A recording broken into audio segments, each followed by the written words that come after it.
Super star ఒక తాగుబోతు దగ్గరికి వెళ్ళగానే ఆడేమో మీ ఫ్రెండ్ 10 సెకండ్లో మనుషుల్ని బూర్ది చేసే మిషన్ ఒకటి కనిపెట్టేశాడని, అది పట్టుకుని గవర్నమెంట్ వాళ్ళ దగ్గరికి వెళ్తే నథింగ్ డూయింగ్ గెరలు అన్నారని, అదే టైంలో ఫ్రెష్గా ఒక 20 మందిని చంపేసిన సైమన్ డెడ్ బాడీస్ని ఎలా మాయించేలాగా సతమతమైపోతా ఉన్న టైంలో ఆడికి ఆ మిషన్ గురించి తెలిసిందని ఆయన వచ్చి ఇన్ని బ్లాక్మెయిల్ చేసేసి బూడిద కోసం మిషన్ వాడేసుకున్నాడని చెప్తాడు.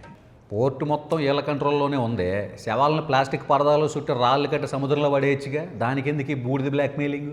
సముద్రంలో ప్లాస్టిక్ వేయకూడదు, పర్యావరణానికి హానికరం. మీ బుద్ధి ఏమైంది? ముంచిన మొగ్గులో మందేమైంది? ఆయన చనిపోవడంతో మిషన్ ఆపరేట్ చేసేవాడు లేక శవాల కంపు భరించలేక చచ్చిపోతూ ఉంటారు. ఆల్రెడీ క్రిమేషన్ ప్లేసులు చాలా ఉన్నాయిగా, వాళ్ళని భయపెట్టో బెదిరించో అవి వాడుకోవచ్చు కదా. ట్రెడిషనల్ క్రిమేషన్ వల్ల ఎంతో పొల్యూషన్, అదాపడానికి రాజశేఖర మిషన్ కనిపెట్టాడు. ఆయన ఆత్మ మీద ఉన్న గౌరవంతో వాడరు. ఎంత రెస్పెక్ట్! ఎంతలో దయాలకి ఫ్లాష్ బ్యాక్ గుర్తొచ్చి కట్టప్ప కూతురుని తీసుకురామని మనుషులను పురమాయించేస్తాడండి. ఎవరి కూతురుని? అదే రాజశేఖర్ కూతురు. ఎక్కడ సూపర్ స్టార్ ఎంట్రీ ఇచ్చేసి వాళ్ళందరినీ ఎరగొట్టేసి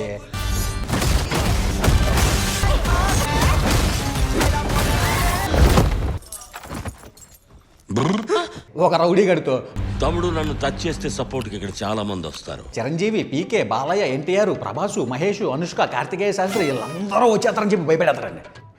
కలిపేసుకున్నావా లిస్టులో? వాళ్ళు ఎవరో కలుపుకోవట్ల, అందుకే నేనే కలిపేసుకున్నా. ఇప్పుడు అంత పెద్ద పెద్ద స్టార్లు అంటే బడ్జెట్ ఎక్కువైపోద్దేమో. సర్లేండి, మళ్ళీ మనకు డబ్బులు ఏముంది చూసుకుందాం తర్వాత. నువ్వు కాదు. సర్లే ఏడవకండి, జస్ట్ డైలాగ్ పెడతా, వాళ్ళు ఎవరిని పెట్టను, సరేనా? సరేగానే ముంచిన మొగ్గులో మంది ఏమైంది? ప్రీతిని తీసుకుని దయాల దగ్గరికి వెళ్ళంగానే ఈయన పోలీసో కాదో తెలుసుకోవడానికి బట్టలు ఇప్పేమంటాడండి. బేర్ బాడీ చూస్తే పోలీసో కాదో ఎట తెలుస్తుంది అంటే ఈయన లోపల గన్స్ ఏమన్నా పెట్టుకుని వచ్చారేమో అని. అది పైన తడిగితే సరిపోద్ది కదా.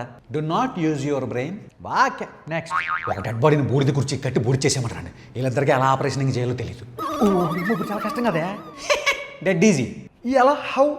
జస్ట్ ఏదో కోడికి వెళ్ళినట్టు కెలుగుతా ఈ మిషన్లు అట్టట్టాడు అంటారండి, ఆన్ అయిపోయి బూడిదైపోతాడు. ఆ మాత్రం దానికి ఆళ్ళే కెలుక్కోవచ్చుగా, ఏదో పెద్ద రాకెట్ సైంటిస్ట్ లాగా వీళ్ళు దేనికి? ఉండెళ్ళి ఆ మాత్రం ఉండెళ్ళి ఉండాలిగా మరి. ఏలూరు మార్కెట్ యార్డ్లో నిమ్మకాయల మూటలలాగా నాన్ స్టాప్గా వచ్చి అతను డెడ్ బాడీస్ని బూడిచ్చేస్తా తన ఫ్రెండ్ని చంపినోడి గురించి ఎంక్వైరింగ్ చేస్తాంటారండి. అదే టైంలో సైమన్ కొడుకు ఒక అమ్మాయితో ప్రేమలో పడినట్టుగా కనిపెడతారు. సైమన్ కొడుక ఈడేవడం అట్లా అత్తిపండు అయితే ఓకే.